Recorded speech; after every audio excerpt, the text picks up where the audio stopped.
નમસ્તે દર્શક મિત્રો, આજે આપણે વાત કરવી છે અમિત શાહ એક વિશ્વ વિક્રમ નોંધાવીને ગયા અમદાવાદ વૃક્ષોના વાવવાના સંદર્ભમાં.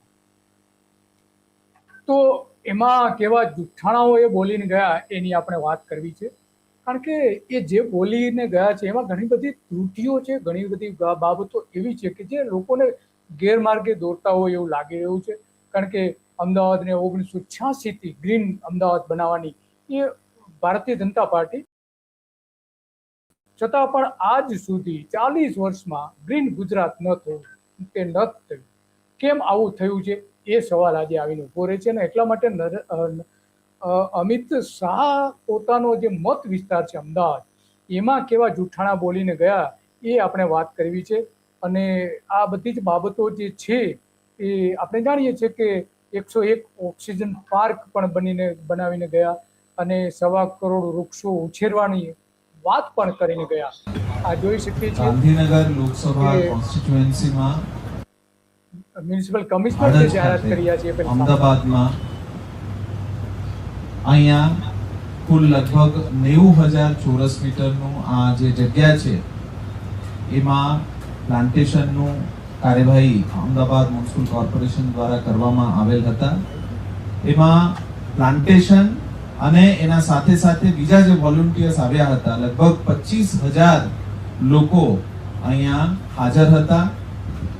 ખાસ કરીને આ કાર્યક્રમ સ્પેશિયલ એટલા માટે રહ્યું કારણ કે honourable union home minister and cooperation minister Shri Amitbhai Shah સાહેબના ઉપસ્થિતિમાં એ જે કાર્યક્રમ પહેલા પ્લાન્ટેશન કરવામાં આવ્યું, પછી આ રેકોર્ડનું કાર્યવાહી કરવામાં આવ્યું સવારે 11 વાગે.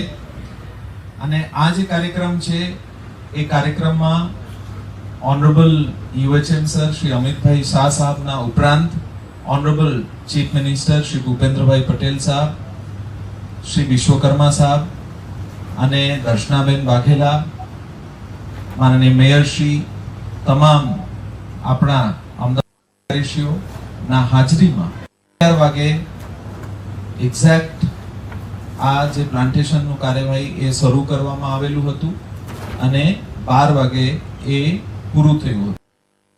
તો આ મ્યુનિસિપલ કમિશનરે આખી જે બધી વાત કરી અને અહીંયા અમિત શાહ આવીને ગયા, એને મોટા મોટા ભાષણો પણ આપ્યા. આ રીતે સત્કાર સમારંભોથી લઈને એનો સત્કાર પણ કરવામાં આવ્યો. તો આ ઘણું બધું થયું. અહીંયા થવા પાછળની બાબતો તો ઘણી બધી છે, પણ આ જે કામ કર્યું સારું કર્યું છે, એમાં કશું ખોટું નથી. અમદાવાદને ગ્રીન બનાવવું જ જોઈએ. પણ જે 1998થી વાતો કરવામાં આવે છે અને એ વાતોમાં આપણે જાણીએ છીએ કે બહુ કંઈ દમ નથી. આજે અમદાવાદ ખરેખર તો ગ્રીન થઈ જવું જોઈએ. 98થી 1986થી જો વાત કરતા હોય તો ગ્રીન થઈ જવું જોઈતું તો અત્યાર સુધીમાં, પણ ન થયું. અને એટલા માટે આજે નેતાઓ કેવા જૂઠાણાઓ ચલાવતા હોય છે એ પણ વાત કરવી છે. વાત કરવા પાછળના ઘણા બધા કારણો પણ છે અને ઘણા બધા મુદ્દાઓ પણ છે કે જે અમિત શાહ જે કહી રહ્યા છે. પહેલા અમિત શાહને આપણે સાંભળીએ કે એમણે શું જૂઠાણાઓ બોલ્યા છે. અપીલ કરવા માંગુ છું, પોતપોતાની સોસાયટીમાં એક પણ ખૂણો ઝાડ વગરનો બાકી ના રાખતા. તમારી સોસાયટીમાં એક પણ ખૂણો ઝાડ વગર ન રાખતા એવી વાત જે કરી રહ્યા છે, વાસ્તવમાં એ પોતે પણ નિષ્ફળતા સ્વીકારી રહ્યા છે. કારણ કે 1986થી અમદાવાદમાં આ રીતે એ ગ્રીન અમદાવાદ પહેલી ચૂંટણી જ્યારે લડવામાં આવી હતી ત્યારે આ જ વચન હતું. આજે 2026માં પણ 40 વર્ષ પછી એ જ મુદ્દો એ કહી રહ્યા છે. સાંભળીએ આગળ. વૃક્ષ રોપી આવનારી પેઢી માટે જીવવા લાયક પૃથ્વી બનાવવાનું. અમદાવાદને ગ્રીન બનાવી શક્યા નહીં અને હવે કહે છે કે જીવવા લાયક પૃથ્વી આપણે બનાવી છે. એટલે મોદી સાહેબ જે વાત કરી રહ્યા છે એવી જ વાત લગભગ અમિત શાહ કરી રહ્યા છે. લક્ષ્ય હોવું જોઈએ.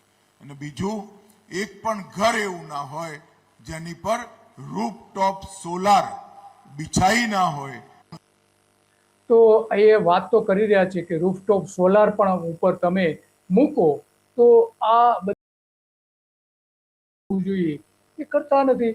અમદાવાદમાં જે આપણે જાણીએ છીએ કે રૂફટોપ પોલિસી જે બનાવી છે, પણ લોકોને જે રીતની લોકોને મદદની એમાં જરૂર છે એવી મદદ પણ મળતી નથી. અને એટલા માટે આ જે ગાયબ થઈ જાય છે વૃક્ષો બીજી બાજુ, અમે જે રીતે નરેન્દ્ર મોદીએ 2010માં એમણે વિશ્વ વિક્રમ સ્થાપ્યો હતો પાકિસ્તાનને હરાવીને. બોલો, પાકિસ્તાનને પણ એમાં હરાવ્યા હતા એવું 2010માં એમણે કહ્યું હતું. અને એટલા માટે આજે આપણે વાત કરીએ કે આ ખરેખર નેતાઓ કેમ આવા જૂઠાણા બોલતા હોય. તો અમિત શાહે જે આવીને કહ્યું એ શું કહ્યું? સવાલે આવીને ઉભો રહે છે. આ જુઓ દસ્તાવેજ પણ જે છે કે સરકારનો એ સમયનો દસ્તાવેજ પણ આપણે જોઈ શકીએ છીએ કે મુખ્ય પ્રધાન નરેન્દ્ર મોદીએ 31મી જુલાઈ 2010ના રોજ આ કહ્યું હતું ને. આ સરકારી દસ્તાવેજ પણ આપણે જોઈ શકીએ છીએ. તો આવી બધી જાહેરાતો કરે છે, વારંવાર કરે છે, પાકિસ્તાનને હરાવવાની વાતો કરે છે. અમે પાકિસ્તાનને વૃક્ષોમાં હરાવી દીધું, યુદ્ધમાં હરાવી દીધું, એવી તો વાતો કરે છે વારંવાર. પણ એવું કહે છે કે યુદ્ધમાં પણ આમાં સ્પષ્ટપણે કહી રહ્યા છે. આપણે આ જે દસ્તાવેજ જોઈ રહ્યા છીએ એમાં પણ એ જ રીતે એ વાત જે ઝુંબેશ શરૂ કરી હતી નરેન્દ્ર મોદીએ, આપણે જોયું 2010માં એમણે જે વાત કરી હતી, 2010માં જે વિશ્વ વિક્રમ સ્થાપિત કર્યો હતો, તો એ ક્યાં ગયો? વૃક્ષો તો ક્યાંય દેખાતા નથી. તો એ સવાલ આજે આવીને ઉભો રહે છે. અમિત શાહને આગળ સાંભળી શું કહે છે. અને ઓઝોનના પડને પોતાની આવનારી પેઢીઓ માટે મજબૂત કરીને મૂકે. ઓઝોનના પળની જે વાત કરી રહ્યા છે કે જે પૃથ્વીની અંદર કિરણો પ્રવેશ કરતા હોય છે, જે હાનિકારક કિરણો જે કહેવાય છે, જાંબલી જે કિરણો કહેવામાં આવે છે, એને ત્યાં રોકી દે છે, જેથી કરીને લોકો અહીંયા પૃથ્વીનું રહેવા લાયક વાતાવરણ રહે, એની વાત કર્યા છે. તો આ બધી જ વાત કરે છે. અને સાંભળીએ શું કહી રહ્યા છે. ગાંધીનગર લોકસભા ક્ષેત્રમાં સાણંદ, ગાંધીનગર, કલોલ અને અમદાવાદ શહેર એ બધું વિસ્તૃત મળીને આપણે 11.6%, 11.23% ગ્રીનરી વધારી છે. અને હું 2029ની ચૂંટણી સુધીમાં 20% ગ્રીનરી વધારવાનો મારો વ્યક્તિગત સંકલ્પ છે. 20% ગ્રીનરી ગાંધીનગર લોકસભા ક્ષેત્રમાં. આખા ગુજરાતમાં સૌથી ઓછામાં ઓછા જો જંગલો હોય, કચ્છ 1 નંબર ઉપર આવે છે જંગલો અને વૃક્ષોમાં. પણ સૌથી ઓછામાં ઓછા વૃક્ષો હોય તો અમદાવાદ જિલ્લામાં આવે છે. એ જે અમિત શાહનો મત વિસ્તાર મોટાભાગનો એમાં આવે છે. વધારવાનું કામ આપણે સૌએ મળીને કરવાનું છે. આવા અનેક અભિયાનો સોસાયટીમાં જ્યાં ખાલી જગ્યા દેખાય ત્યાં ઝાડવું નાખી દો, સોસાયટીનું વાતાવરણ સુધરી જશે. સોસાયટીનું વાતાવરણ સુધારવાની તો વાત કરે છે, પણ આપણે જાણીએ છીએ કે કેવા વાતાવરણમાં એ કરે છે. બીજી વાત સાંભળીએ. થવું હોય, આપણા ગાંધીનગરે ગ્રીન થવું હોય, આપણા અમદાવાદ શહેરે ગ્રીન થવું હોય, અમદાવાદે ગ્રીન થવું હોય તો સાંભળો શું કે છે આગળ. તો જન ભાગીદારી વગર ના થાય. જન ભાગીદારી વગર ન થાય એવું સ્પષ્ટપણે કર્યા છે. પણ એ વાત સદંતર એમની ખોટી છે, સદંતર ખોટી છે. એ જે વાત કરી રહ્યા છે સદંતર વાત ખોટી છે. કારણ કે આપણે જાણીએ છીએ કે ગાંધીનગર સૌથી હરિયાળું શહેર છે. અને હરિયાળું શહેર જે બનાવનાર હતા GA પટેલ કરીને IFS ઓફિસર હતા, એમણે બનાવ્યું. લોક ભાગીદારી વગર એમણે બનાવ્યું. માત્ર ને માત્ર ફોરેસ્ટ વિભાગના થોડા અધિકારીઓ અને થોડા કર્મચારીઓને લઈને આખું શહેર ગ્રીન બનાવી દીધું એક જ વ્યક્તિએ. અને અહીંયા અમિત શાહ જુદી વાત કરી રહ્યા છે કે લોક ભાગીદારી વગર શક્ય નથી. પોતાના મત વિસ્તારમાં જે ગાંધીનગર શહેર આવે છે ત્યાં જો આ રીતે બની શકતું હોય તો કેમ નહીં બીજે, એ સવાલ છે. અને એટલા માટે જે હવે અમિત શાહના જે જૂઠાણાઓ જે છે એ જૂઠાણાઓ પણ એટલા જ આપણે જોઈ શકીએ છીએ આમાં. અને એટલા માટે આપણે કહી શકીએ છીએ કે અમદાવાદમાં જે ગાંધીનગર લોકસભા વિસ્તારમાં 1.25 કરોડ વૃક્ષો અને અમદાવાદ મ્યુનિસિપલ કોર્પોરેશન વિસ્તારમાં 50 લાખ વૃક્ષો વાવવાનું નક્કી કર્યું છે, એવું જાહેરાત હમણાં જ કરી છે. ગાંધીનગર લોકસભા ક્ષેત્રમાં ગ્રીનરીનું પ્રમાણ જે વાત કરી અને 101 ઓક્સિજન પાર્ક બનાવવાની વાત કરે છે મ્યુનિસિપલ કોર્પોરેશન બંને. તો એ જે વાત કરી રહ્યા છે એ જોઈએ કે એમના જે પાર્ક ખરેખર છે 101 ઓક્સિજન પાર્ક, તમે ધ્યાનથી જોજો કે હમણાં જ બનાવ્યા છે એવો દાવો કરે. પરંતુ આ જે પ્રેઝન્ટેશન ત્યાં અમિત શાહની હાજરીમાં પ્રેઝન્ટેશન કરવામાં આવ્યું હતું એમાં મોટા મોટા વૃક્ષો છે. જુઓ,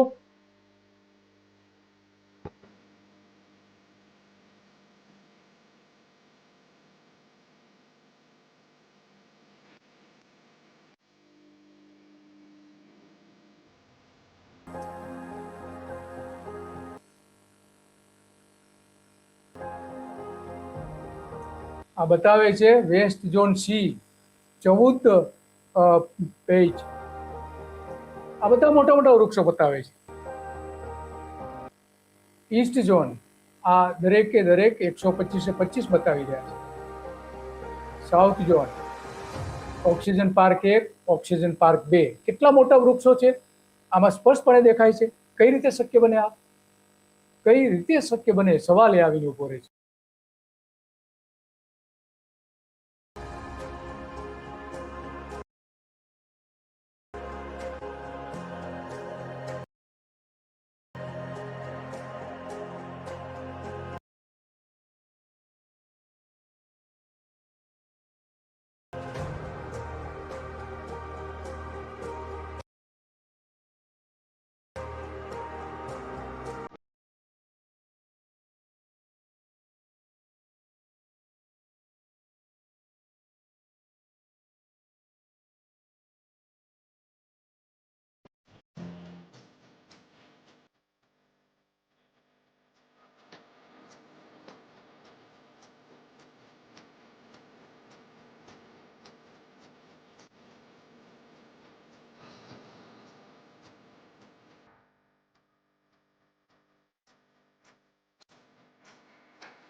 ને જાહેર કરવી જોઈએ અને વાસ્તવિકતા જાહેર ન કરે તો આ અત્યંત ગંભીર કહી શકાય છે.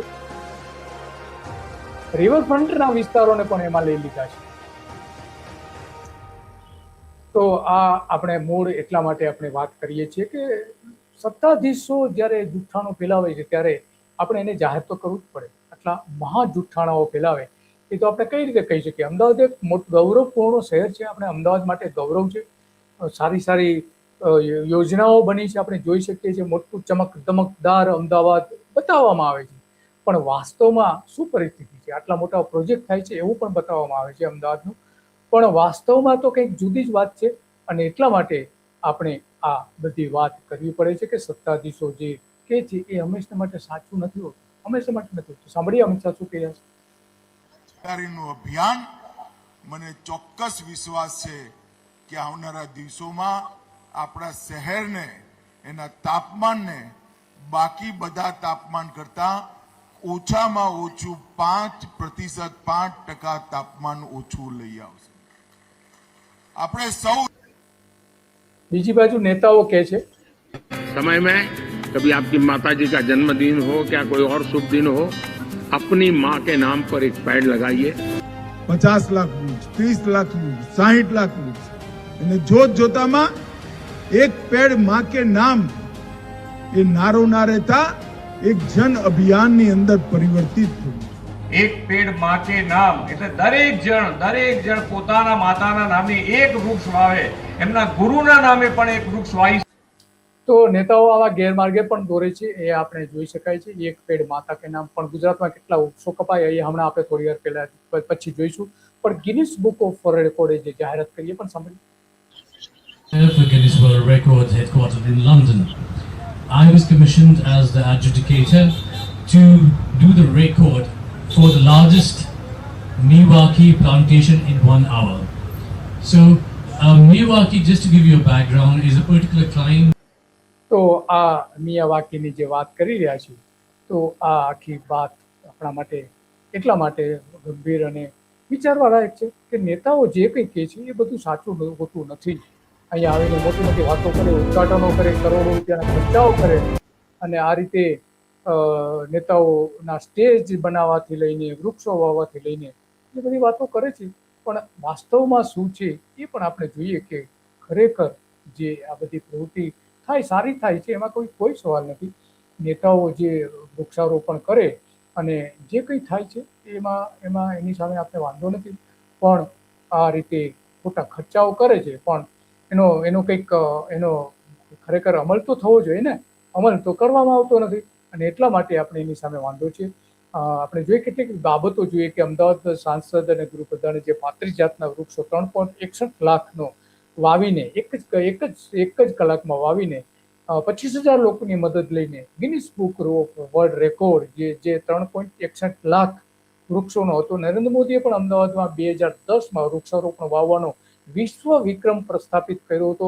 એમણે તે વૃક્ષો ઉગ્યા નથી, આજે ક્યાંય જોવા મળતા નથી. 1986માં ભારતીય જનતા પાર્ટીએ જે વચન આપ્યું હતું એ પણ 40 વર્ષમાં કશું કરી નાખ્યું. અમદાવાદમાં 2014-2016 સુધીમાં 1.55 કરોડ વૃક્ષોનું વાવેતર કરવામાં આવ્યું 2014થી 2016 સુધીમાં. અને છેલ્લા 12 વર્ષમાં 2.50 કરોડ વૃક્ષો અમદાવાદમાં રોપવામાં આવ્યા હતા, વૃક્ષોના છોડ રોપવામાં આવ્યા હતા. એમાં 2025માં અમદાવાદમાં ઇતિહાસમાં 100 વર્ષમાં સૌથી વધારે વાવેતર થયું હોય એવા દાવાઓ કરવામાં આવ્યા. 100 વર્ષનો વિક્રમ તૂટી ગયો એવી બધી વાતો કરવામાં આવી. 2014થી 2018 સુધીમાં 2 લાખ ને 5 વર્ષમાં 50 લાખ વૃક્ષો વાવવામાં દાવો કરવામાં આવ્યો હતો. આ જ રીતે 2024થી 25માં બીજા 30 લાખ અને 2019થી 23માં 75 લાખ વૃક્ષો અને 2025થી 16 સુધી જો 2025-26માં આપણે ગણીએ તો 40 લાખ વૃક્ષો બીજા અને 2026માં આ વર્ષે 50 લાખ વૃક્ષો વાવવાનો ટાર્ગેટ નક્કી કરવામાં આવ્યો છે. તો આ આપણે જોઈ શકીએ છીએ કે જે દાવાઓ ખરેખર કરવામાં આવે છે એમાં ક્યાંય કોઈ જગ્યાએ દમ નથી. અને એટલા માટે આ બધી જ બાબતો આપણે જાણીએ છીએ કે અમદાવાદમાં વૃક્ષો ઘટી રહ્યા છે. બીજી બાજુ વાતો કરવામાં આવે છે કે અમદાવાદમાં વૃક્ષો વધી રહ્યા છે, પરંતુ નરેન્દ્ર મોદી આ બધી પ્રસિદ્ધિ લે છે. પાકિસ્તાનને વૃક્ષોનો વિક્રમ હતો એ અમદાવાદે તોડી નાખ્યો છે, આવી બધી જશ લે છે 2010માં. પણ વાસ્તવમાં જે ખરેખર થવું જોઈએ એ નથી થતું. અને એટલા માટે એમણે જે અમદાવાદ જીએમડીસી ગ્રાઉન્ડમાં સ્મૃતિવન અને બીજા બધા વૃક્ષારોપણ કરવામાં આવ્યું હતું, તો એ બધું અત્યારે ક્યાંય એક વૃક્ષ દેખાતું નથી. રામદેવ જે છે ઇન્ડસ્ટ્રીયલિસ્ટ જ કહી શકાય, યોગ શીખવીને પોતે મોટી ફેક્ટરી અત્યારે 1 લાખ કરોડ રૂપિયાનો પોતે કંપની ઊભી કરી દીધી છે. એમણે અહીંયા યોગ માટેના જે કાર્યક્રમો રાખ્યા હતા એના કારણે વૃક્ષોનું નિકોંદન કાઢી નાખવામાં આવ્યું હતું. અને આ બધી વાતો તો કરવામાં આવી છે, પણ જંગલનો વિનાશ કેટલો ગુજરાતમાં કરવામાં આવ્યો છે એ પણ સવાલ આજે સૌથી મોટો આવીને ઉભો રહે છે. કારણ કે જંગલના વિનાશ જે કરવામાં આવે છે એ આપણે જાણીએ છીએ કે મોદી કરતા ભૂપેન્દ્ર પટેલની સરકારમાં સૌથી વધારે જંગલોનો વિનાશ થયો છે. 3 વર્ષમાં 20 લાખ મીટર જંગલો ઉદ્યોગપતિઓને આપી દેવામાં આવે છે. જામનગર જિલ્લાના જાંજોધપુર તાલુકાના પરડવા ગામે 200 હેક્ટર જમીન હાલ વન વિભાગના રિઝર્વ ફોરેસ્ટ અનામતની હતી. એમાં પણ ધર્મના વિરોધ ઊભા થયા હતા. 30 ઉદ્યોગપતિઓને જંગલની 180 હેક્ટર જમીન આ રીતે આપી દેવામાં આવી હતી. રાજ્યમાં વૃક્ષોનું આવરણ 20 વર્ષમાં પહેલી વાર 3% ઓછું થયું છે ભૂપેન્દ્ર પટેલની સરકારમાં. અને વાતો બધી મોટી મોટી કરવામાં આવી છે. વિધાનસભામાં 2023માં ભાજપની સરકારે ધારાસભ્યોના પ્રશ્નોના ઉત્તરમાં એમણે કહ્યું હતું કે 2 વર્ષમાં ઉદ્યોગોને 180 હેક્ટર જંગલની જમીન આપી છે અને 18 લાખ ચોરસ મીટર જે થાય છે. તો આ આપણે જાણીએ છીએ 2021માં પણ જંગલ હડપ કરવાના 21 ઉદ્યોગપતિઓ તાપીને બેઠા હતા. એમણે માંગણી કરી હતી 172 હેક્ટરની કે એમને 172 હેક્ટર. 2022માં પણ 9 ઉદ્યોગોએ જંગલની જમીન જે હતી 7.35 હેક્ટર જમીન ભૂપેન્દ્ર પટેલ સરકારે એને આપી હતી. સુરત જિલ્લામાં ઓરસેલ મિત્તલ નિપ્પો હજીરા સુવાણી ખાતે 196 હેક્ટર જમીન હડપી હતી. સરકારની જમીન જંગલની જમીન હતી. ગેરકાયદેસર દબાણ હેઠળ 93 હેક્ટર જમીન પણ આ રીતે ઝડપી હતી. વૃક્ષોમાં 35% ઘટાડો થયો હતો. અલગ અલગ વિસ્તારોમાં 2022માં ગુજરાતમાં કહ્યું હોય તો કે 10 વર્ષમાં 2869 ચોરસ કિલોમીટર વિસ્તારમાંથી વૃક્ષો કાપી કઢાયા હતા. 2000 ચોરસ કિલોમીટરમાંથી જે 10 વર્ષમાં 34% ઘટાડો બતાવે છે. વાત કરવામાં આવે છે વિશ્વ વિક્રમની વાતો કરવા, બીજી બાજુ વૃક્ષો ઘટી રહ્યા છે. તો આ બસ આજે આટલી જ વાત આપણે કરવી હતી કે નેતાઓ કે છે હંમેશા માટે સાચું નથી, અને આ અમિત શાહના જુઠ્ઠાણાઓ કેવા છે, ઉદ્યોગપતિઓને કેટલી જંગલની જમીનો આપી દીધી આપણે જોયું, અને ભૂપેન્દ્ર પટેલની સરકારમાં શું થયું એ પણ જોયું આપણે. બીજા ઘણા બધી વિગતો છે કે જે વાસ્તવમાં કેટલા વૃક્ષો અને કેટલા જંગલો ગુજરાતમાં કાપી કાઢવામાં આવ્યા, આખા દેશમાં કેટલા કાપી કાઢવામાં આવ્યા, અને એ બધી વિગતો તો છે જ. પણ આજે આટલું. નમસ્તે.